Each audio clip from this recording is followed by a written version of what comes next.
I want to talk about some of the more exotic vehicles that you've been a part of, and give me just a few words on each one of them, because of their impact is so amazing. But when you went over to Ferrari and Maserati and the concept design and development studio in Maranello, Mhm. you and your department worked exclusively on the Maserati Grand Sport, or the Maserati MC12. Yeah, The MC12 is again iconic. yeah.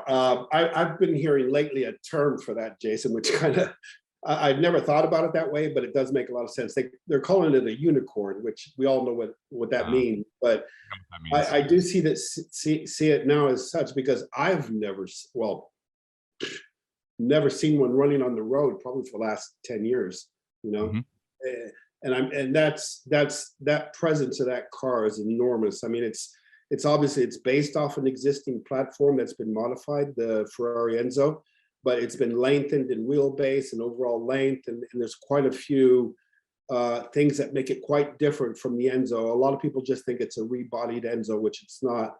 It was made to be a successful, or a winning, not a successful, a winning race car in the FIA championship, the GT championship. So an endurance racing machine. So it needed to be a lot more uh, better performance, better handling, everything above a Ferrari, but they couldn't sell it as a road car being better than an Enzo.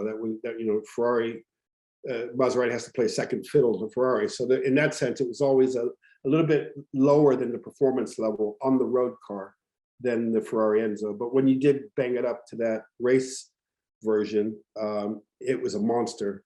And that was one of the funnest, people have asked me, what's your favorite design? Well, it's probably, or project, that's probably the one, because I got to work with Dallara, who's Dallara. I'm not sure if the listeners will know that, but they supply pretty much all the running chassis for IndyCar racing. They're very heavily into motorsport, but they did the engineering development on the MC12 in just down the road from Maranello and Modena, where I was living.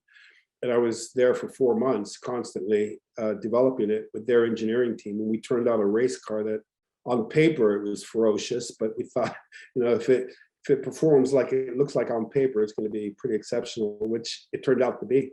And doing that and the road car at the same time, because you have to homologate at least 25 of them for certification.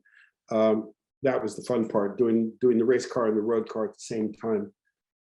And it still looks good today. I think there's almost a timeless element to it, almost like maybe that's because of the rarity of it too. But at the same time,